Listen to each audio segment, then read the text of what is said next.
The people who are deciding, they don't seem to be operating in this really inefficient way. Like they seem to actually kind of like be relatively happy. They kind of make a decision. They sort of stick with it. How does that work? What's going on there? Hello, Sarasaraswan Manga Prasad here. If you want to get control of your life and understand how the mind works, check out a DIY guide to mental health. The link is in description, huh? Does Dr. K have any videos on indecisiveness? The answer is yes. I have a lot of videos. And we're going to keep making videos until y'all become decisive.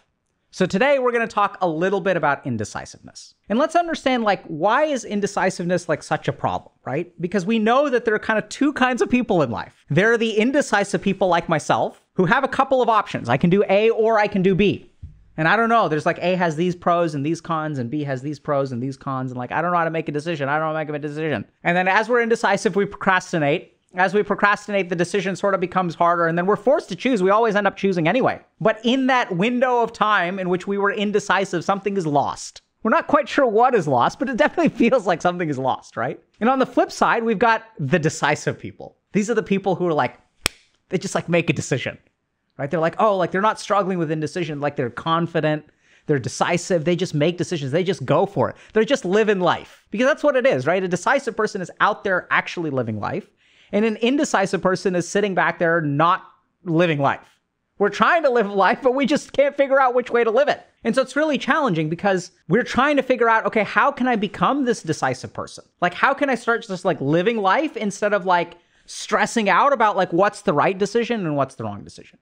Because let's be clear, what indecisiveness is about is, if you really think about it, it's like, how do I make the right decision? And how do I, like, what if it's the wrong decision, right? Like, what if I choose something, but it's, because that's why we can't choose. Like, why can't we pick? Because if fundamentally, if you think about it, you're afraid of making the wrong decision. Because if you weren't afraid of making the wrong decision, there's no indecisiveness. And so indecisiveness is really tricky because usually the way that we approach it is we try to like logic ourselves to the right decision, right? So what I'll do is I'll do something like I'll make a pro and con list. And if you really think about why do we make pro and con lists? We try to make pro-con lists because at the end of the list, we hope that a decision will emerge, right? If I make a list of things, pros and cons of choice A, pros and cons of choice B, my hope is that at the end, I can look at those two things and I can see 5 pros over here and 1 con over here, and 2 pros over here and 5 cons over here. And then the decision gets made for me. So the really tricky thing is that a lot of the times we think we're trying to become more decisive,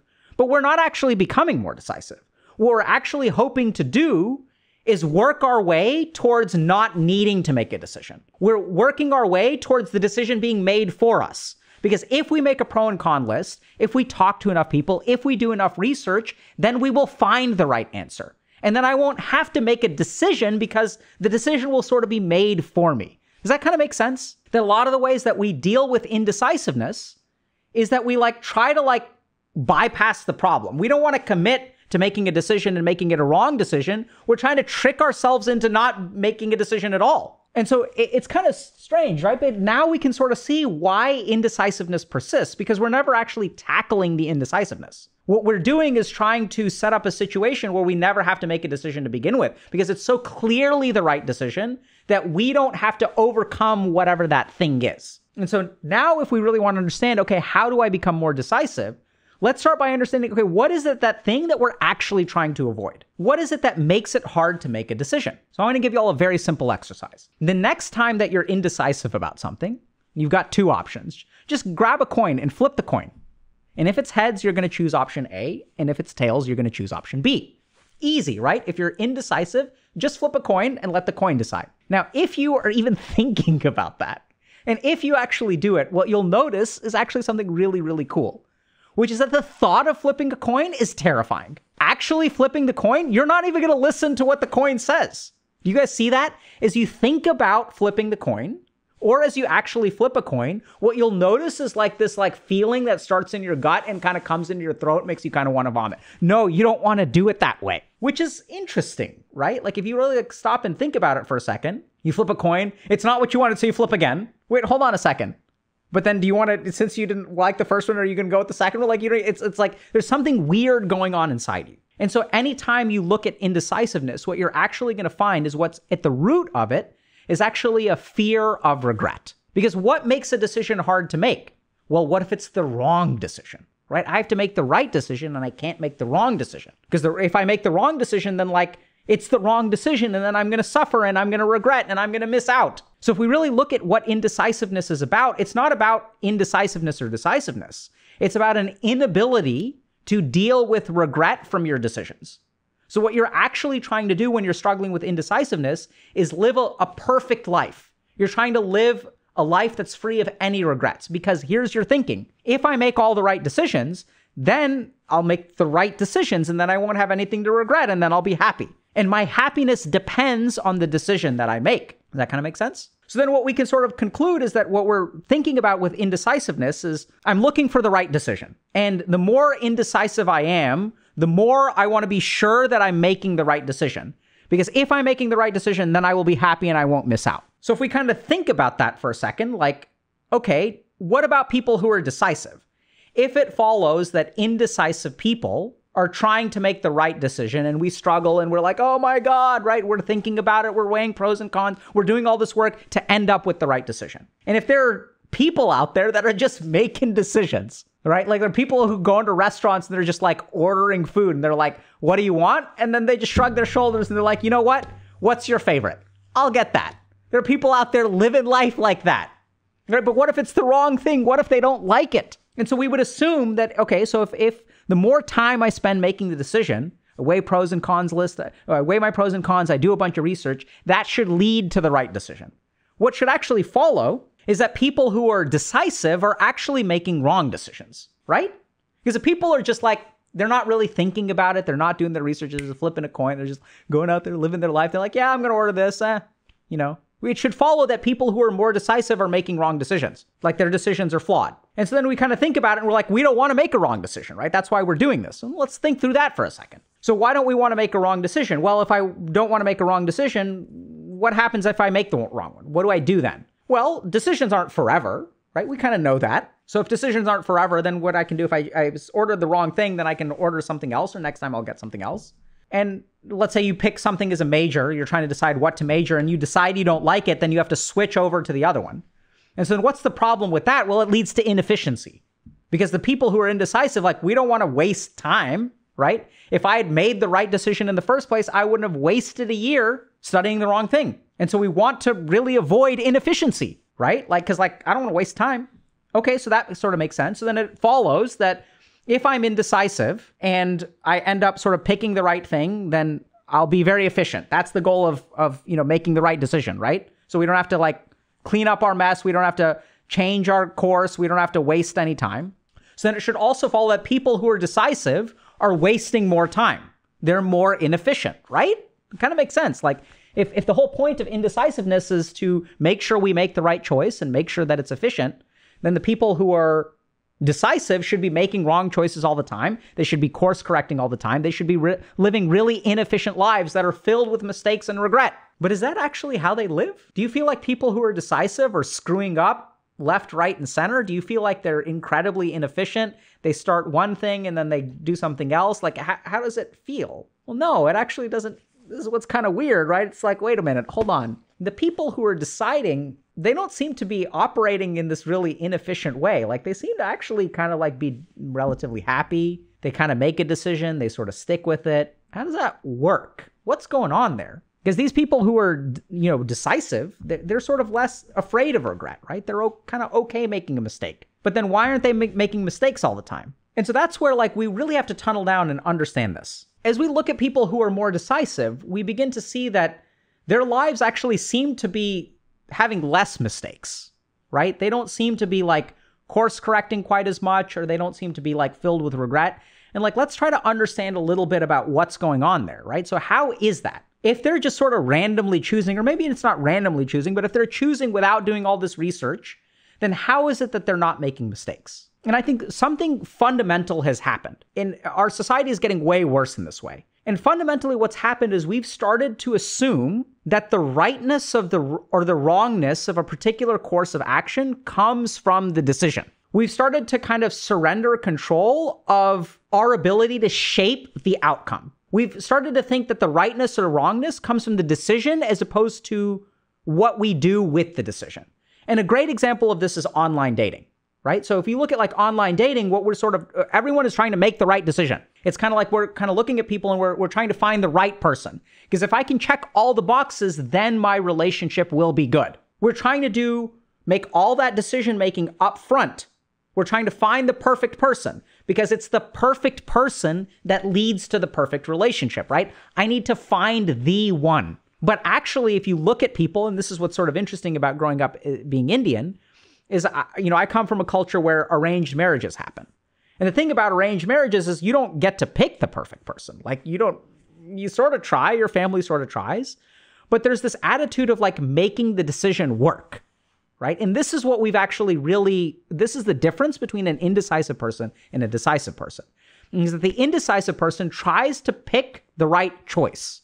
And the decisive person makes whatever choice they pick work. It's this idea that whatever you choose, you can kind of make it work. It's what you do after the decision that's really important. And this is precisely why they don't end up sort of in bad places, right? Because when a decisive person makes a decision, it doesn't look like a mistake. And why doesn't it look like a mistake? Because it's not because they made the right choice. It's because what they did after the choice, that decisiveness actually affects the outcome. The outcome is not dictated by the choice. It's dictated by what you do after you make the choice. So a great example of this, one of my favorite Dota 2 players, this professional Dota 2 player, is this guy named No-Tail. And my favorite quote from No-Tail is he kind of says that sometimes your team is doing stuff that's stupid. Like half of your team is making a stupid play. And sometimes the only choice that you've got when your team is making a stupid play is to actually make it with them. That decisive stupid plays will outperform indecisive good plays, which is really fascinating, right? Because if you really look at that, and this is a two-time TI champion, by the way, so there's something, maybe he's onto something here. I think the key thing, though, is that if we look at people who are decisive, they find a way to make it work. And instead of trying to make the right decision, the outcome of the decision depends on what you do afterward. And now let's kind of take a look at the flip side, and let's look at someone who makes who's very indecisive. So if I'm indecisive and I'm trying to find the right decision, what happens in my psychology? Okay, do I go with A or do I go with B? Do I date this person? Do I marry this person or do I marry this person? Which one do I do? And if I'm indecisive about it, right, I procrastinate, I wait till the last minute, and I pick something. And as I pick that thing, if I'm assuming that the decision correlates with the outcome, and I'm procrastinating, and I'm indecisive, what do you think is going to happen? What's going to be the outcome? The outcome is going to be bad. And what does the indecisive person conclude when they pick something and the outcome is bad? What they conclude, and this is what's crazy, is I made the wrong decision. They get PTSD from making the wrong decision. Oh my God, and then you regret, right? I should have chosen the other thing. If I had chosen the other thing, everything would have been fine. So now you're traumatized by this. The next time that you have to make a decision, what happens? That trauma is front and center. I don't want to make that mistake again. I'm afraid of that regret. I made a mistake. Now you're indecisive again. You don't know. You make a bunch of pros and cons. You try your level best to get other people to convince you which one is right, because then you don't have to make the decision. You don't have to be indecisive. You want to make it a slam dunk, right? But you're still indecisive and you end up picking something else. And now this time, because once again, you're indecisive about it, what ends up happening? You make the decision. You hope it'll work out this time. But let me ask y'all something. If your strategy in life is, I hope it'll work out for me, what do you think your outcomes are going to be? They're going to be crap. And so again, you screw up. The outcome is crap. It's inefficient. You have to make a change. And so once again, you're like, oh crap, I made the wrong decision. The fear of regret increases. Minor trauma. The next time a decision rolls around, I got to make the right decision because I've made the wrong decision 2 times in a row. And so the cycle repeats itself and you become more and more and more indecisive. And it all tunnels down to, first of all, what is it that makes it hard to make a decision? The fear of regret, the fear of making a mistake. Secondly, it's the indecision itself that correlates with the poor outcome. It's the idea that I can make the choice, and if I make the right choice, I can mentally check out, bros. I found the perfect person. I found the perfect person on the planet, which means that my relationship will be successful because I found the one, right? It's about picking the right thing. It's not about how you play out the relationship. And so if you're really struggling with indecision, a couple of things you need to understand. The first is that it's the fear of regret that's actually that resistance. You're afraid of making a mistake. Second thing you've got to understand is that mistakes are completely normal. There's no way to avoid making mistakes. And you're like, I don't know which one is right for me. There's no right for you or wrong for you. Like anytime you go to a restaurant, I'll tell you how I struggle with this. Kind of bizarre, but I really like tacos. And I struggle. There's the gigantic problem I struggle with every single day. Every time I want to eat a taco, do I go to the place where I know I like tacos, or do I try a new place? Because the new place could have better tacos. But if I go to that place and the tacos aren't as good, I could have eaten at my favorite taco place. And thus my happiness in life has been forever diminished because I've eaten one subpar taco meal when I could have had a good taco meal. But if I go to my favorite taco place, what if I'm missing out? What if this taco place, I think it's a 10, but it's actually only a 9 and a 10 lives out there? There's an even better and even more delicious taco place that exists out in the world. So much indecision. Instead, just pick a taco place. If it's not enjoyable, what's the harm? You can go back to the other, you're never going to go again. And if you find a new place and it's great, it's so easy, right? So don't be afraid of inefficiency. You got to make changes. You're going to make pivots. Don't be afraid of making the wrong choice because the wrongness isn't in the choice. It's in what you do after you make the choice. You're so terrified about inefficiency, but that's like, it's kind of part of life, right? So I can also be someone who can sort of say like, I've made a lot of inefficient choices in my life, i.e. failing out of college and playing too many video games and all that good stuff. Spending 3 years applying to medical school, like starting medical school at the age of 28, so much inefficiency. And here's what I'm telling you, it kind of doesn't matter, right? And this is what's really interesting about people who are decisive. It's people who are decisive. The reason that you can afford to be decisive is because if you can make the wrong choice, you have the capacity to pivot. So if you're struggling with indecisiveness, start by understanding that it's a fear of regret. Second thing you've got to understand is that there is no right choice or wrong choice. There's just the choice that you make. Each choice is going to have advantages and disadvantages. It's what you do after you make the choice that makes it the outcome a good outcome or a bad outcome. And it's even baked into our language because we'll say, is this the right choice or the wrong choice? Like the rightness and the wrongness precede the choice. Do you all see that? Whereas what we're really missing here is the rightness or wrongness doesn't come from the choice. It comes from what comes after. A little bit of inefficiency is totally fine. Even a lot of inefficiency is totally fine. It's just the price of tuition. So if you want to be a little bit more decisive, you've got to be a little bit more open to making mistakes. And the huge irony here is as you become open to making mistakes, you're able to fully commit. As you're able to fully commit, that results in fewer mistakes, which is why we see these people who are decisive, who are making all these decisions without sort of thinking about all the inefficiencies, without all of this regret, and somehow they seem to be making the right decisions because they're not making mistakes. And their lives, they seem to be enjoying themselves, they seem to be productive, and it's like, wait, how are they making all these right choices? And that's the huge paradox, is that it's the way that you commit to a decision that ultimately determines what the outcome is. So if you're struggling with indecision, stop trying to make the right choice. You can't make the right choice. You can just make a choice. And the more that you commit to that choice, the more that you're willing to pivot, the more that you're willing to, and you may say that's kind of weird, but what about commitment and pivot? You commit to the choice, and then if you need to pivot, then you're decisive about the pivot, right? It's better to commit to a choice and be decisive about the choice and decisive about the pivot than it is to be indecisive about both of those things. Should I stay? Should I quit? Should I break up with this person? Should I stay in this person? I've been in this relationship for 3 years. I don't know what to do. I don't know what to do. I don't know what to do. So completely flip it on its head and you'll be amazed at what your life turns into. Because the last thing that I'll share with you is that you don't have to live a perfect life. Life is actually completely enjoyable if you don't eat the tastiest tacos every single day. You can actually afford to eat subpar tacos and you'll be totally fine. This is what I've learned after 40 years on this earth. So hopefully this has been a little bit helpful to you. I know it's kind of weird, but really pay attention to the source of your indecisiveness and recognize that it's not the choice that determines the outcome.